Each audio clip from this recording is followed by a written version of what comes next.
Who do we got with us today?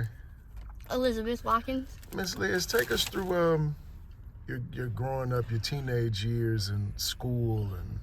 Oh, I don't really remember much of my childhood, but I grew up in Muscoda, Illinois. Okay. And sorry about that. And I didn't graduate high school. I spent 3 years as a freshman.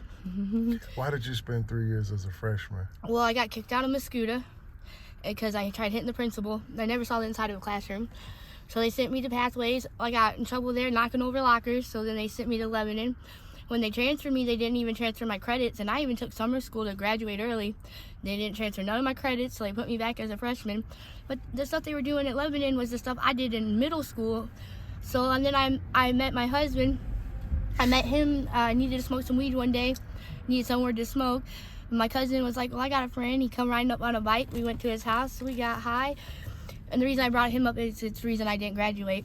Well, I finally got his number from my cousin, and we spent all night texting, calling, talking, and then we just hit it off from there. And I didn't graduate because I met my husband, and we were together ever since I was like, I would say 15. He wasn't the person I thought he was. He was very abusive. He decided one night to, it was my fault. He broke my jaw, fractured my head in 3 spots. Why was that your fault? I flicked him in the nuts. But it was because we were drug users, and I, the week before, had just burnt down our mattress, falling asleep with a cigarette. And there's a baby laying in the bed next to us, and he's trying to go to sleep with the cigarette too, and I couldn't get it from him. He's a big man, and I flicked him in the nuts, and he dropped the cigarette.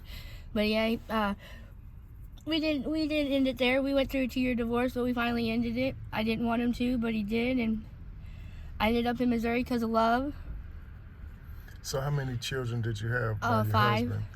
And who introduced the toxic substances? Boredom. It started with reefer. Yeah, we've always been a pothead. I mean, that's not bad, but one day we had a whole bunch of money and we were bored, and it was my fault. I looked at him, I said, hey, let's go try a new drug. So we went and did crystal. What was that experience like? Fun. Painful, but fun. Why was it painful? Oh, we snorted it and it hurt. It was jumping up and down, tears in our eyes. It was kind of funny. And that's kind of what I think made him become abusive, was the drug use. So it brought out a different side of him. Yeah, very bad side of him. How did it make you feel? Well, it was fun for the time being, but then it was just a long, drawn-out, non-ending process. I'm actually still a user, but I don't want to do it no more. I've been clean for about 3 days now, and I think I'm done. What, have you ever tried to get sober in the past? Yeah, I quit for 2 years. In those 2 years, what did you do? Nothing. I'm a very boring person. I don't do anything. I follow my heart, which fucks me over every time. Yeah. I'm saying you didn't, did you work in the 2 years? Did you, what was your activity? Oh, I was a mom, and I did work. I was a technical engineer for about a month. And what led, your children, what led to the process of you being separated from your children? One day he picked up a metal baseball bat, and I'm holding the 3-month-old in my hands. The other 2 are sitting on the floor. This is when I only had 3. The other 2 are sitting on the floor watching SpongeBob, and he picked up a metal baseball bat full of sand, and he swung it at me while I'm holding the baby. I picked up one too, and I swung it at him. The big 70-inch TV went through the big bay window in our trailer. It just wasn't a good day. He went to work, and he knew there was alcohol in the house. So I took a shot of some whiskey. He called the cops. When the cops got there, they smelled the alcohol in my breath. I wasn't intoxicated, but they smelled it, and they ripped my children from my arms as they're screaming and crying, and I have only seen them once since. And then I got pregnant with the twins. And I was shooting up Crystal the day I went into labor with them. So that's why they got taken. But they're all together. How did it go from snorting it to shooting it? What was the differences, and why did you choose to start jacking it, as they say? I didn't know it's called that, but a friend, I guess, was like, here, you want to try this? And it was actually invigorating. It was A different kind of feeling. Yeah, because the only reason I do drugs, the only reason I drink, I want to feel numb. I don't want to feel my emotions because I have too many of them, and I want to forget. And that little voice in your head that tells you you're fucking up or you're doing it wrong, I want it to be quiet. Yeah. So, and then, yeah, that little voice. God turned his back on me, though. Why do you say that? I don't have him anymore with me. Why do you think that? He told me so. Who told you that? He did. I know it sounds crazy. God told you that? He hasn't left me. He's mad at me. Yeah, but he's never left you, because if he left you, you wouldn't be sitting here. That's what I'm saying. Right? That's why he hasn't like left me. Oh, thank you. He hasn't like left me. He's mad at me. He don't talk to me. I know it sounds crazy, but he was my best friend. It was nice to sit on the floor, just sit, close your eyes, and then he come up. He sit with you, give you a hug, whatever you needed. He talk to you. You don't do that anymore. Do you still talk to him? Yes, I do all the time. Well, I'm sure he's listening. If you feel like he's not talking back, I'm sure he's listening. I know for a fact he is, because of the last week I've had. What happened in the last week? I've had my ups and my downs, but it's actually been a wonderful week and a bad week. Like, sleeping outside is cold.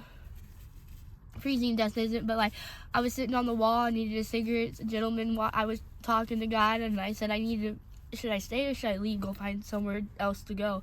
And he told me to stay in a way, because the next thing you know, a car come rolling up and gave me a free Subway sandwich and a bottle of water. I directed them to the depot so they could give them all out, and yeah, and then another guy came walking up and gave me a pack of cigarettes, and so I stayed. And just like about 4 days ago, no, it was about the beginning of the week, I was in someone's car. It was a dark gentleman. It was the last time I took a shower. He took me to his apartment. He let me take a shower and stuff. But I found $10 on the ground over here. And like last night, even though it was bad, I walked to the arch. I walked further than the arch just to see what was going on downtown. I found like 6 bottles of water that weren't open, Gatorade that wasn't open. And it was kind of interesting. I peed my pants though. That was bad. I peed my pants right here. What happened with that? I didn't make it to a bathroom in time or anywhere to go pee. So then I'm on the side of the road stripping because I didn't want to get these wet. I had 5 pairs of pants on. It's cold outside. So, what's the situation with the shelters? Like, it's no vacancies? Or? No, it's all full. I did meet someone yesterday though, Shane at the Metro Link. He was talking about getting me a bed, but I didn't make it to the empowerment center. Why didn't you make it? I missed the bus. Okay. Do you have plans on making it? On Monday. Yeah, I'm gonna go take me a shower. I just washed my hair on the side of the road. It's not black anymore. It's still dirty, but it's not, and it smells good. You definitely seem like you're in a better state of mind since the last time we spoke, and when I saw you, I say, she looks different. Like, I know that's who I think it is, but you look a little different from the last time we spoke. I've lost weight. Not that, it's just you look like you're not so distressed. You kind of look a little more calmer. Yeah, you gotta just think positive, they say, and keep your head up. I got a free bag of Tootsie Rolls today. That was good. The gas station. What's the plans moving forward? I'm wanting to get into a shelter. I've been working with Miss Amanda to get my ID. Mm-hmm. I actually need to call her. And then I'm going to get my ID and I'm going to get me a job. Mm-hmm. I'm listening. Yeah, no, I'm just going to get me an ID and get me a job. I'm going to do it myself. No one else is going to do it for me. Did you talk to St. Pat about the IDs and birth certificate situation? No, Miss Amanda at the pilot yard. I don't know if you know her. Miss Amanda. At the right near where you pick me up, the pilot yard. Every Thursday they at 6 o'clock. Yeah, 6 o'clock. They give out free clothes. That's like where I got all my clothes I'm wearing right now. Mm-hmm. And then there's a lady there that'll help you get into shelters, housing, and get your ID. And yeah, and I gotta get my hands on a phone. And I'm gonna call her, but the phone is my biggest thing. I need a phone.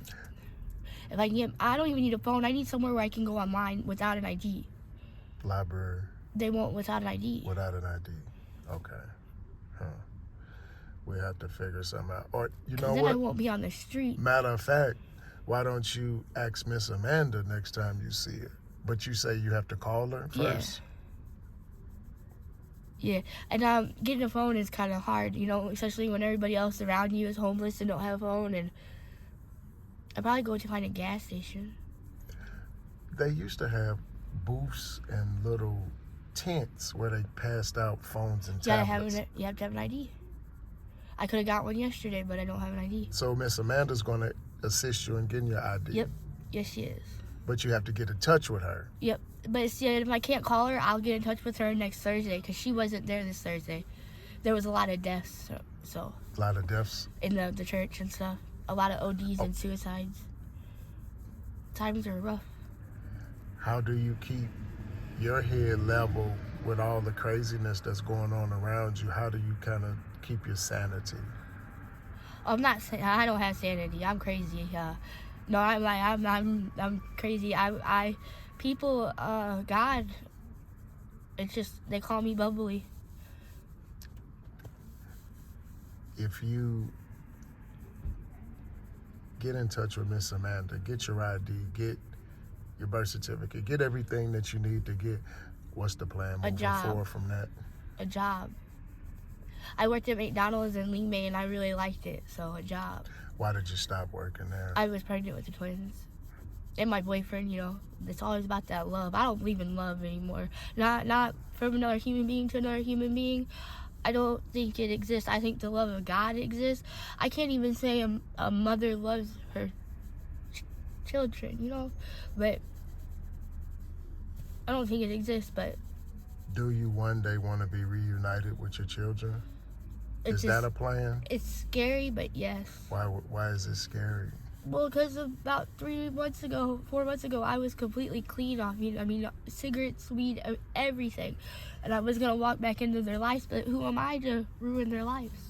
Why do you think you would ruin their life? Because they're doing good, and it would be crazy for me to step in and cause a whole bunch of chaos. It would be crazy of you to not be the mother that you're meant to be to those children because they need their mother. So the only thing would be crazy is if you don't keep your sobriety in order to keep your end of the bargain as being a mother and giving them the best care that you can give them. Right. No, you're right. That's why I used to say I wasn't going to do it, but now I say I'm going to do it. You gotta sometimes, or that's why he's mad at me. You gotta ask yourself what's more important. Like, they are. The toxic substances on my babies and a normal life so I can get back into the swing of things. But it's the same process, so life is hard, and that's what makes me fuck up. But if you keep professing that life is hard, it'll be hard. You know, the power of the tongue is everything. So you can't keep saying that life is hard because we make it hard. I should say the encounters I encounter sometimes makes me want to go drink or... See, but that means that you need to be more careful with your encounters. Yeah, that's why. But I'm not gonna drink anymore at all, and I'm done with drugs. I might smoke some weed every once in a while, but that's about it.